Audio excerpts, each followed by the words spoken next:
हे बघा या ठिकाणी ह्या शेतकऱ्यांनी सरी फोडायला मशीन आणलं होतं, पण इथं पाटवाला झाल्यामुळे हे मशीन जागेवरच खाली चिखलात रुतलं. हे याला बाहेर हे काढता येत नाही, काय नाही. त्यांनी असं धोरण आखलं होतं, हे पाटाचं पाणी कमी झालं की हे मशीन बाहेर काढायचं. पण काय झालं, आज कोणतरी लिफ्ट चालू केल्यामुळं परत ते फार ओलं झालेलं आहे. बघा आता हे मशीन कधी कधी काढता येईल.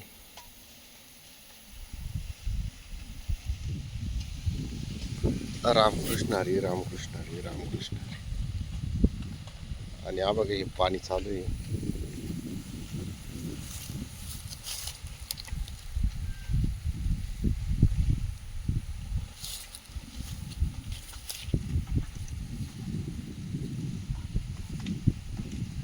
त्यांचं घरचंच मशीन आहे, पण आता मशीनच बाहेर काढायचं कसं.